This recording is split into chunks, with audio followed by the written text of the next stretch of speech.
यहूदी बरादरी के लिए ये एक परसेप्शन है आमतौर पर कि ये कोई ज़ायनिस्ट हैं सारे के सारे, और ये जो हैं सारे के सारे प्रो इज़राइल हैं। इस तरह की एक परसेप्शन है दुनिया में, लेकिन ये गलत परसेप्शन है।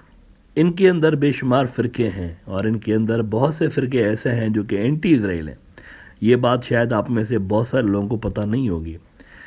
इस वक्त आपकी स्क्रीन पर जो बंदा नज़र आ रहा है, इसका नाम है थियोडर हर्जिल। जिस तरह हिंदुत्व नज़रिए का बानी विनायक दामोदर सावरकर था, वैसे ही ज़ायनिस्ट जो आइडियोलॉजी है ज्यूज़ के अंदर, इसका भी बानी ये शख्स था। ज़ायनिज़्म जो है ये कोई मजहबी टर्मिनोलॉजी नहीं है, पॉलिटिकल टर्मिनोलॉजी है। ये जो बंदा था ना थियोडर हर्जिल, ये ऑस्ट्रियो हंगरी एम्पायर में 1860 में पैदा हुआ।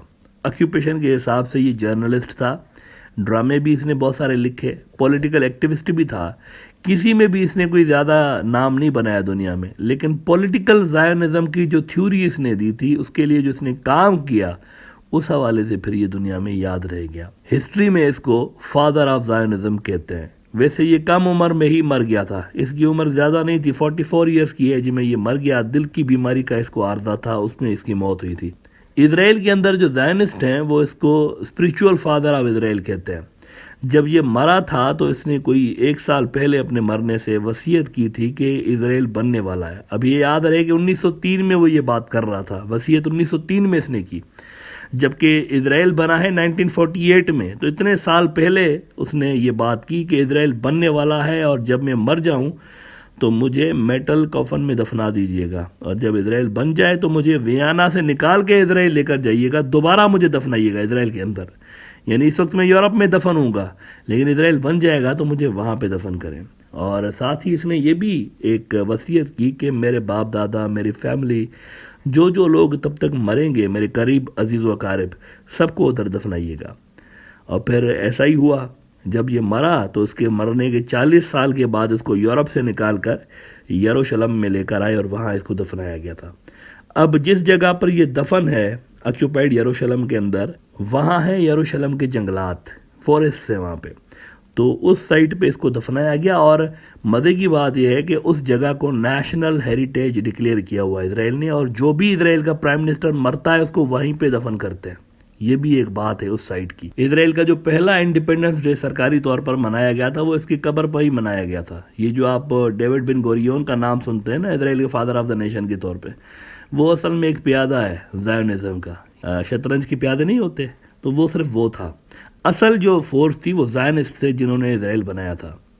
लेकिन ज़ायनिज़्म इज़ नॉट अ जुडाइज़्म, ये फ़र्क समझें आप। जिस तरह हिंदुत्व और हिंदुइज़्म दो अलग अलग चीज़ें हैं, एक दूसरे से बिल्कुल मुख्तलिफ हैं, वैसे ही ज़ायनिज़्म और जुडाइज़्म दो अलग अलग चीज़ें हैं, सेम नहीं है। जो ऑर्थोडॉक्स ज्यूज़ हैं, जिनको अल्ट्रा ऑर्थोडॉक्स भी कहते हैं, ये इजराइल को नहीं मानते।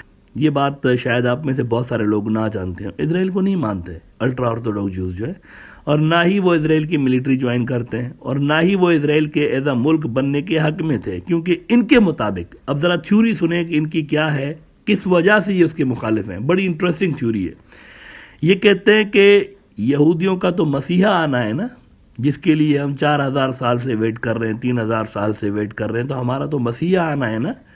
तो मसीहा तो हमारा आएगा बुरे हालात में, यानी जब हम बिल्कुल तबाह बर्बाद होंगे, तो ये तो उस वक्त आएगा, और उस वक्त आके उसने हमें दुनिया का बादशाह बनाना है। लेकिन अगर हम अर्ज़ मुक़द्दसा के ही बादशाह बन जाएं, यरूशलेम पे हमारा ही राज हो, तो मसीहा के आने की क्या ज़रूरत है? फिर वो क्यों आएगा फिर ऐसे में? इसीलिए दे बिलीव कि state of Israel is the biggest obstacle between the Jewish nation and their messiah. वो कहते हैं जब तक इजराइल है, मसीहा आ ही नहीं सकता। मसीहा ने हमें ज़मीन से उठा के आसमान तक पहुंचाना है, दुनिया की बादशाहत देनी है, अर्ज़ मुक़द्दसा की, यरूशलेम की बादशाहत उसने हमें देनी है। तो अगर हम अभी से ही बन के बैठ जाए तख्त के वारिस, तो वो क्यों आएगा, किस लिए आएगा? और इसीलिए वो कहते हैं असल यहूदी हम हैं।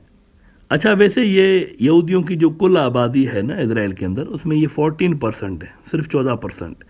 ये यूँ समझें कि यहूदियों के अंदर एक एंटी ज़ायनिस्ट फोर्स है, लेकिन ये कमज़ोर हैं, ये कमज़ोर हैं। इनका ये नज़रिया है कि ज़ायनिस्ट सबसे बड़े गुनाहगार हैं इंसानी तारीख़ के अंदर। वो भी ये मानते हैं, अपने यहूदी जो हैं वो भी ज़ायनिस्ट को बुरा समझते हैं। वो कहते हैं कि तौरात के मुताबिक यहूदियों को आज़ादी और दुनिया की बादशाहत मसीहा ने दिलवानी थी, तो मसीहा के आने से पहले यहूदियों की आज़ादी की बात करना ही गुनाह है। उनकी आइडियोलॉजी है, उनका नज़रिया है। नाउ थोड़ी देर पहले मैंने बात की कि ये इजराइल के अंदर बाकियों से ज़्यादा वीक तबका है, कमज़ोर तबका है। तो कमज़ोर क्यों है? ये फाइनेंशियली भी असल में बहुत वीक हैं। इनकी जो लगभग आधे के करीब 40% इनकी जो आबादी है वो बिलो पॉवर्टी लाइन रहती है, यानी कि 25 लाख यहूदी इजराइल के अंदर रहते हैं बिलो पॉवर्टी लाइन। उनमें लगभग आधी जो आबादी है वो इन्हीं की है सिर्फ, बाकी थोड़े से वो हैं जो कि ज़ायनिस्ट और ये हैं, वरना सारे के सारे जो गरीब हैं इजराइल के अंदर वो ये हैं। ये जो मिथ है ना कि इजराइल के अंदर कोई सारे जो लोग हैं अमीर हैं और पता नहीं दूध और शहद की नदियां बहती हैं और दौलत के पहाड़ हैं वहाँ पर, this is a false narrative actually. वहाँ पर ऐसी कोई बात नहीं है। अमीर लोग भी वहाँ पर बहुत ज़्यादा रहते हैं, लेकिन गरीब भी बड़ी तादाद में रहते हैं। हर 5 में से 1 यहूदी इजराइल के अंदर गरीब है। अच्छा, अल्ट्रा ऑर्थोडॉक्स यहूदी जैसा कि इजराइल को नहीं मानते, तो इसीलिए वो उनकी मिलिट्री में भी ज़्यादा आपको नज़र नहीं आते, होते ही नहीं है। और ये ज़्यादा भड़क ना जाए ज़बरदस्ती करने पे मिलिट्री सर्विस में, इसीलिए इनको एग्जेम्प्ट भी किया गया है कि अगर इनको ज़बरदस्ती उठा के और फ़ौज में लड़वाएंगे तो ऐसा ना हो कि ये अपनी फ़ौजियों से लड़ पड़े, तो इनको एग्जेम्प्ट किया है इजराइल के कानून के अंदर। वरना हर इजरायली पे लाजिम है कि वो मिलिट्री में आए, ख़ास तौर पर एक ख़ास वक्त के लिए आता है। क्या गरीब क्या अमीर, अरबपति बाप का बेटा होगा या किसी गरीब का बेटा होगा, सारों ने लाजमी तौर पर मिलिट्री में आना, ये इजराइल का कानून है। इजराइल के अंदर जो लोग मिलिट्री में काम करते हैं 80 से $250 मिलते हैं एक फ़ौजी को ऑन एन एवरेज। इनको ये सुविधा नहीं है फ़ौज में जाने की, तो एक तो इनके जो लोग हैं उनको ये वाले पैसे नहीं मिलते। इसके अलावा ये सोशली थोड़े से कट ऑफ है बाकी यहूदियों से, तो ये भी एक अलग फैक्टर है इनके फाइनेंशियली गरीब होने के पीछे। इनके स्कूल्स भी वैसे अलग हैं, इजराइल में अलग स्कूल्स हैं, सिलेबस अलग पढ़ाते हैं, और ये अपनी ही कम्युनिटी के अंदर ज़्यादातर जो है वो ट्रेडिंग और ख़रीदो फरोख्त उसी में करते हैं। इजराइल के अंदर ये भी माना जाता है कि ये सबसे बड़ा थ्रेट है इजराइल की नेशनल सिक्योरिटी के लिए, ये माना जाता है वहाँ पे।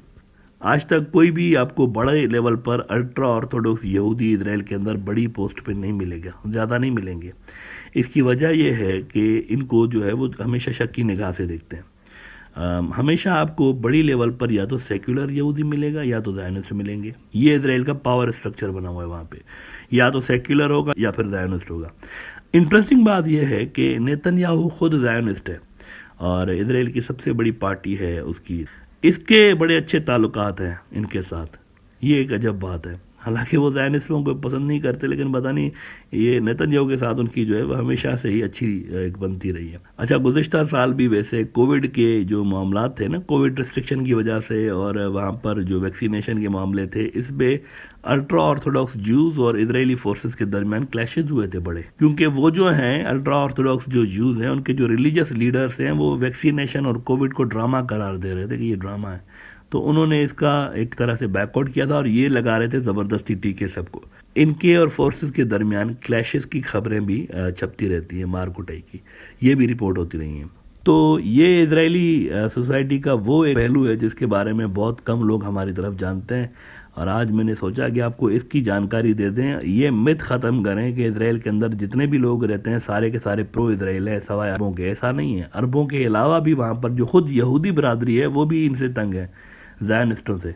वो भी तपे हुए हैं कि ये जो लोग हैं इन्होंने हाईजैक किया हुआ है हमारे वैल्यूज़ को और हमारी आइडियोलॉजी को, जुडाइज़म की जो बड़ी आइडियोलॉजी उसको हाईजैक किया हुआ है इन्होंने। तो इनकी आपस में भी एक तरह से नहीं बनती। 2-3 ग्रुप्स हैं इनके बड़े जिनके दरमियान आइडियोलॉजिकल क्लैशेज हैं शदीद किस्म के।